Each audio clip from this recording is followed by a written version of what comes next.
At 90 years old, renowned televangelist Jimmy Swaggart passed away, leaving behind a profound legacy that touched millions across the globe. Known for his passionate preaching, soul-stirring gospel music, and unshakable message of grace and redemption, Jimmy's life was one of both triumph and vulnerability. His emotional funeral service became a powerful tribute, not just to a man, but to a lifetime devoted to spreading the gospel. From heartfelt hymns to stories of lives forever changed, the service reflected the deep impact he made across generations. Family, friends, and faithful followers gathered in person and online to bid farewell to a voice that had led many to hope, healing, and salvation. Watch this moving celebration of a life well lived. Pilgrims from across the nation and the world. As the hours passed, the crowd outside the family worship center swelled. Some had driven from nearby towns, while others had flown in from across the country, some from as far away as South America and parts of Europe, where Jimmy's broadcasts had once aired regularly. These were not curious onlookers. They were not casual fans. They were people who had been shaped by his words, steadied by his music, and inspired by his passion. For many, this was not a public event. It was deeply personal. They weren't saying goodbye to a distant religious figure.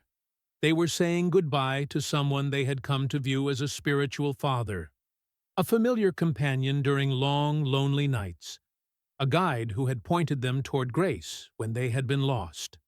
Among the crowd were elderly couples who remembered the tent revivals of the 1960s and 70s, young pastors who had patterned their sermons after his fiery style, and middle-aged believers who recalled sitting with their parents around glowing TV sets, watching Jimmy preach as if he were sitting right there in their living rooms. The sanctuary, a room steeped in history. Inside the sanctuary, the atmosphere was thick with reverence. The family worship center, where Jimmy had preached for decades, had been carefully prepared.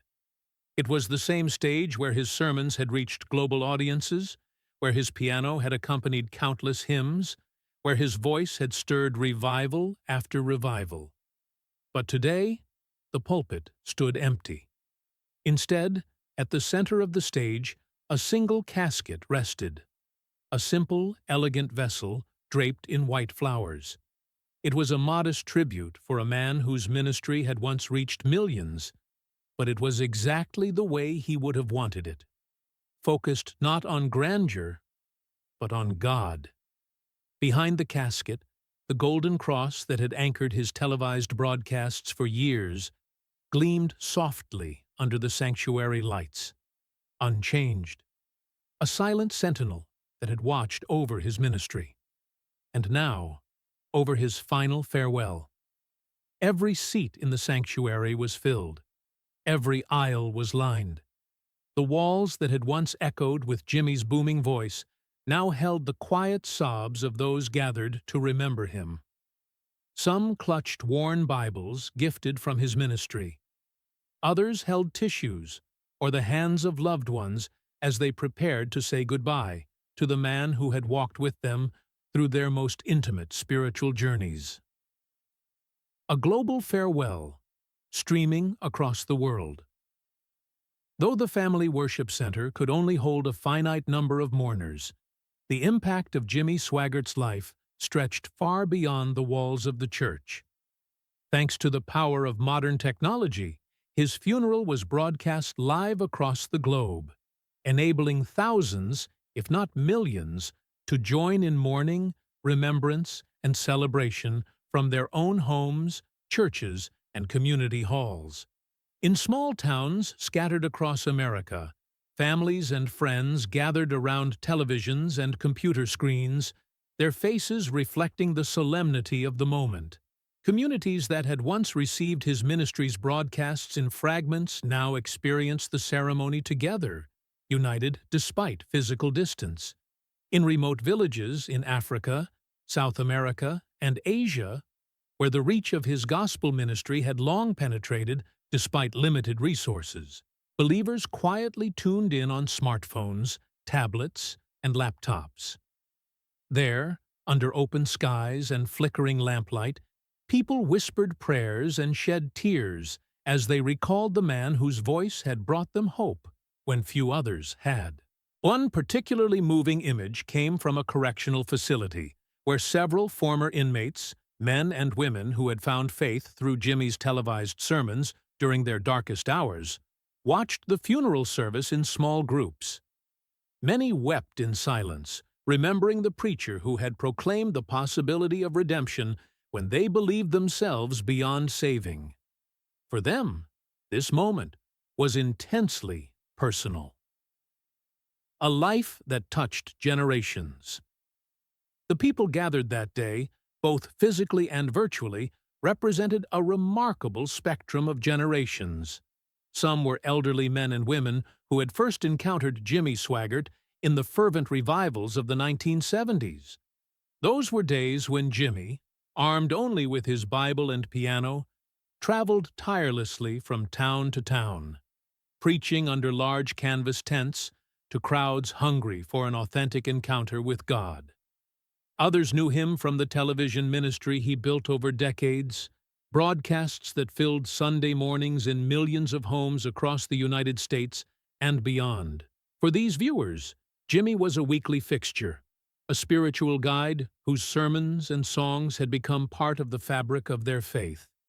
Younger attendees, some born long after Jimmy's most public years, had discovered his music and messages through the oral tradition of family. Passed down like cherished heirlooms, his recordings were treasured gifts from parents and grandparents. His songs were more than just melodies. They were spiritual legacies, invocations of hope, healing, and faith that transcended age, culture, and geography.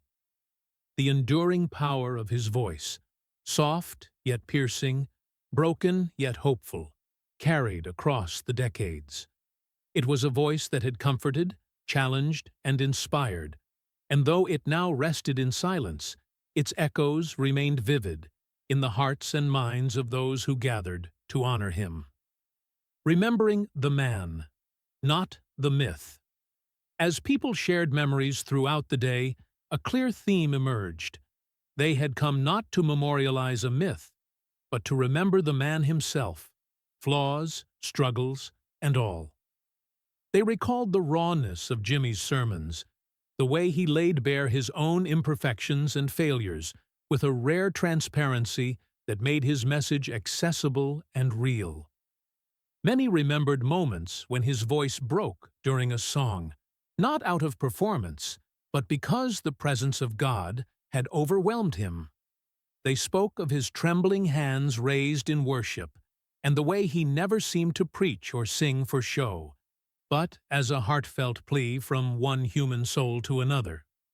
Jimmy's public life had been punctuated by stumbles and controversies, some very public. Yet what endeared him to so many was not that he was without fault, but that he never stopped returning to the pulpit. He came back, not with pride or pretense, but with a humility born of brokenness and a willingness to serve even when imperfect. That relentless clinging to grace, that perseverance in faith, was his true legacy. The quiet power of the moment. The funeral itself was intentionally simple, stripped of the elaborate productions and grandeur that often accompany high-profile ceremonies. The family desired a service that felt intimate, personal, and deeply heartfelt, an atmosphere that reflected the sincerity and humility of the man being honored.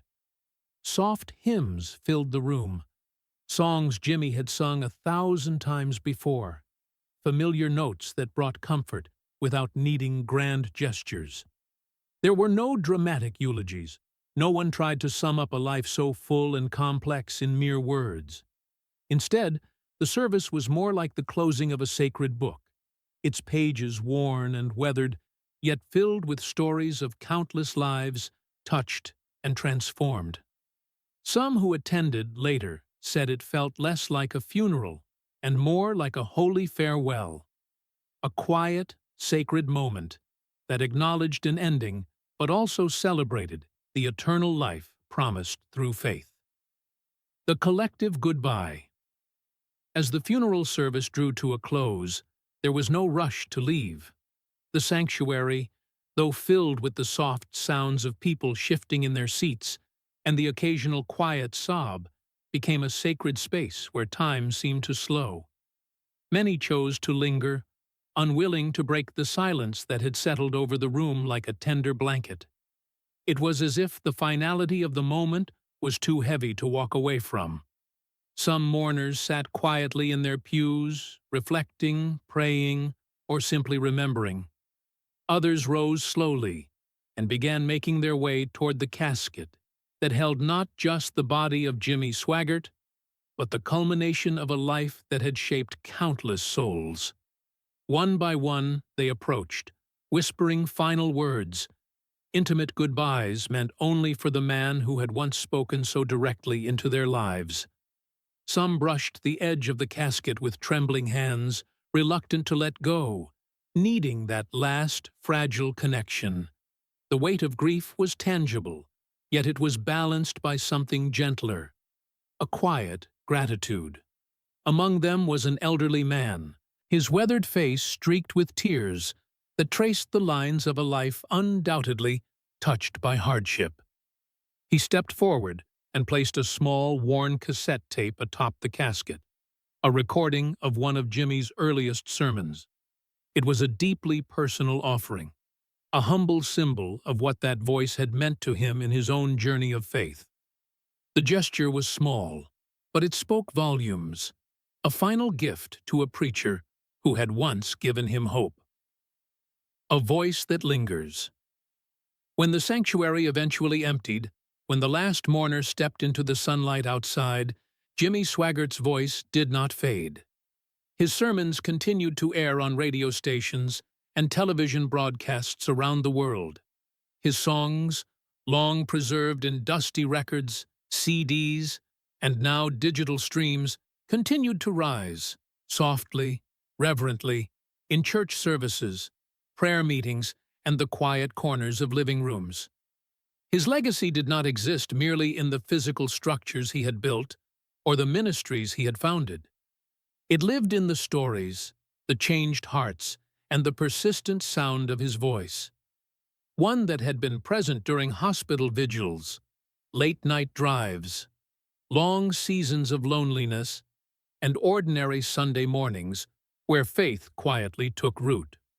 For many who had never met him face to face, the loss felt deeply personal. His voice had been a companion, a steady presence, a comfort that met them in the moments they needed it most. In his passing, it wasn't just a preacher the world had lost, it was the familiarity of a voice that had somehow become part of their own life story. A life remembered, a faith continued. The day of Jimmy Swaggart's funeral will be remembered not for grand displays or public spectacle, but for the intimacy of collective mourning. It will be remembered as a moment when thousands came together across continents, generations and backgrounds to honor a man whose life had always pointed others toward something higher than himself. Those who attended, whether in person or through a screen, did not leave empty. They left filled with stories, with memories, with reminders. They left reminded of grace, of the power of second chances, of a voice that refused to be silenced even when life offered every reason to quit. Jimmy's departure from this world was not a quiet ending. It was a handoff, a passing of the torch to those who remained. His echo continued, not only in the pages of worn Bibles or in the familiar hymns that drifted from church choirs, but in the whispered prayers of those who had first found faith because of his words. His race was finished, his journey complete. Yet for those who gathered to say goodbye, the legacy of Jimmy Swaggart was not something to be buried. It was something to be carried forward, and so they carried it, quietly, faithfully, with gratitude. The service begins, a hymn and a heartfelt gathering. The sanctuary of Family Worship Center was filled to capacity. The air was thick with both reverence and sorrow as people from all walks of life gathered to honor the man whose voice had once thundered across revival tents, television screens, and stadiums around the world, Jimmy Swaggart. Friends, family, longtime congregants, musicians, and strangers touched by his ministry sat side by side, united by a common thread: the undeniable impact this man had on their lives. The service opened gently, beginning with a hymn that Jimmy had loved dearly, "Jesus, Hold My Hand." The familiar strains of the melody drifted softly from the choir, whose voices, though steady, occasionally trembled under the weight of their own emotions. As the congregation joined in, many could be seen whispering the lyrics through tears, clinging to the comfort of the words that had accompanied them through both joyous and trying times. The hymn, one Jimmy had sung countless times in his ministry, now took on a deeper, almost sacred meaning. It had become their prayer for him. A son's tribute. The voice of Donnie Swaggart. Donnie Swaggart stepped forward, the son of the man they were there to remember. His face, usually resolute from years in the pulpit himself, now betrayed his grief. His voice trembled, yet there was a quiet strength as he spoke. "He wasn't just my father," Donnie began, pausing to steady his breath. "He was my pastor, my mentor, my hero." His words resonated throughout the hall. Donnie painted a vivid portrait of a man who was larger than life in the eyes of many, yet deeply personal in his own world. A man who had taught his son not just how to stand behind the sacred desk, but how to live with conviction, how to rise after failure, and how to hold on to faith even when storms raged. Through tears and faint smiles, Donnie shared tender, intimate stories.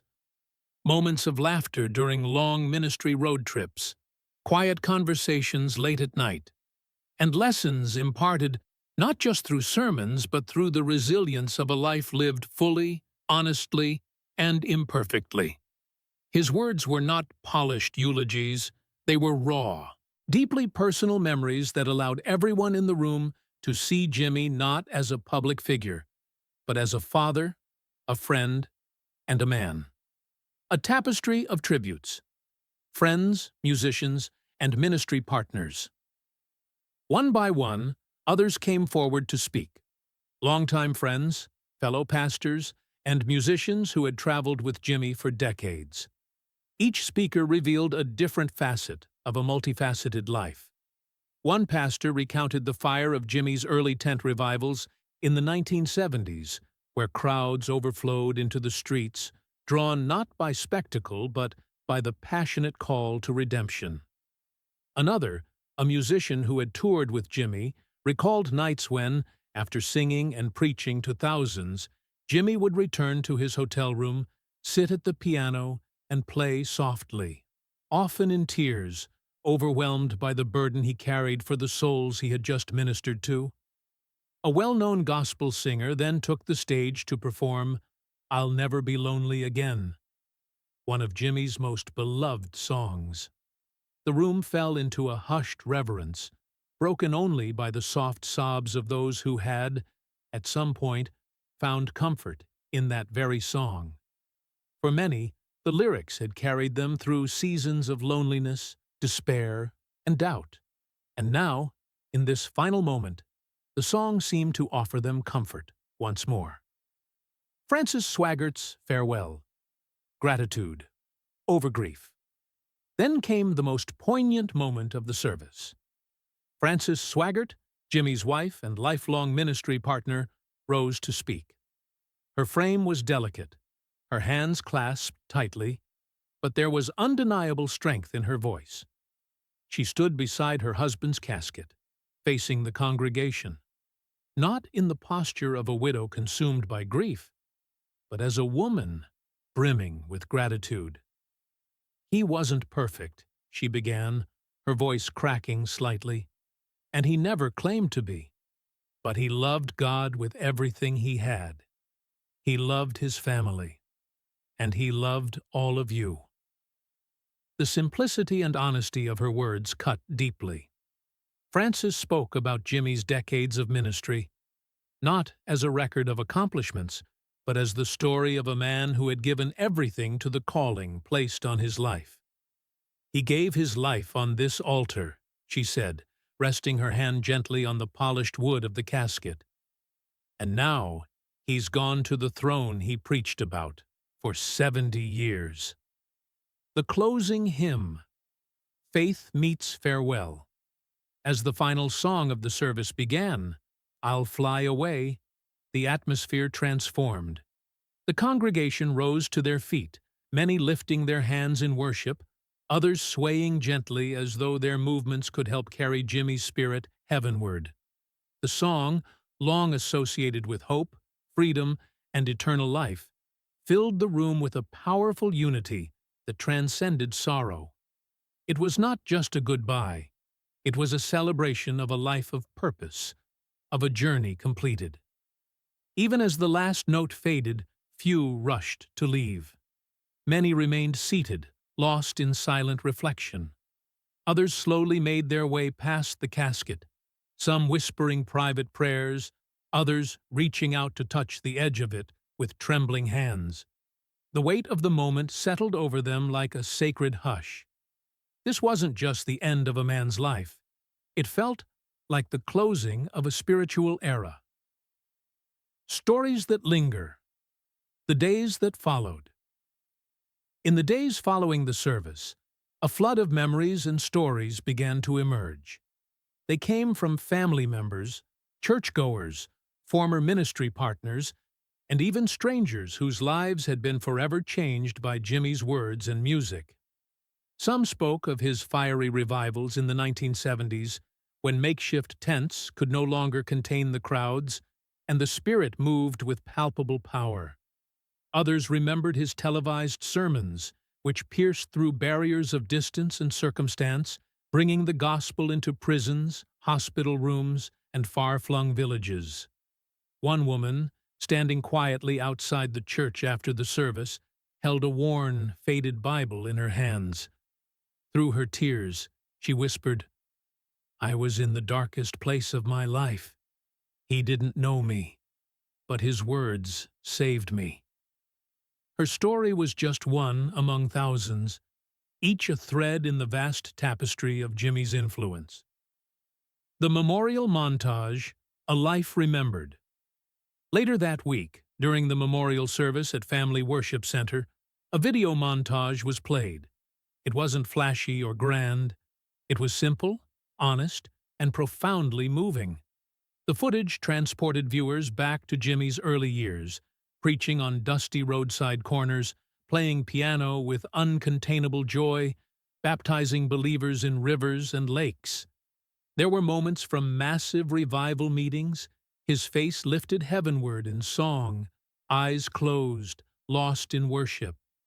But there were also quieter, never-before-seen clips, hugging children after services, weeping in prayer over letters sent by desperate strangers, and walking alone through the empty sanctuary after Sunday services, laying his hands on each pew and whispering blessings over the people who would one day sit there.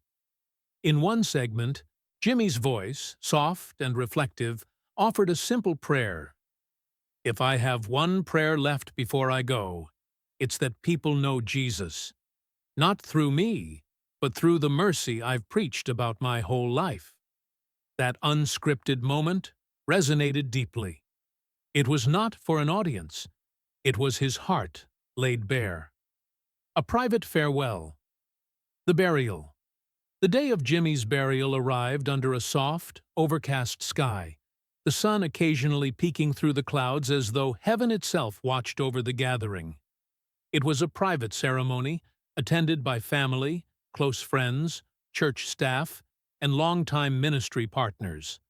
The gravesite was modest, nestled among tall trees not far from the church grounds, where Jimmy had spent most of his life preaching, singing, and serving. It had not been chosen for grandeur, but for love, for closeness, for home. There was no elaborate sermon, no dramatic farewell, just quiet prayers, whispered goodbyes, and the soft rustling of wind through the trees. One of Jimmy's oldest friends stepped forward, his voice thick with emotion. "He always said he didn't want to be remembered for being on TV," he said, pausing to gather himself. "He wanted to be remembered for pointing people to Jesus." Then, smiling faintly through tears, he added, "And I think he got his wish." A small choir sang "There's a River," one of Jimmy's favorite hymns. The familiar melody, sung by countless choirs and congregations throughout his ministry, now became the anthem of his final earthly chapter. Foundations laid by faith and family. Though Jimmy Swaggart's earthly journey had come to a close, the roots of his life's work remained deeply embedded in the ministry, music, and teachings he had dedicated nearly a century to. His family, led by his devoted wife Frances, took up the mantle to ensure that his legacy would not only be remembered, but would continue to grow and inspire generations to come. Just a week after Jimmy's burial, Frances Swaggart stood before a gathered crowd and announced a significant new chapter: the launch of the Jimmy Swaggart Legacy Fund, a memorial foundation created in honor of her late husband.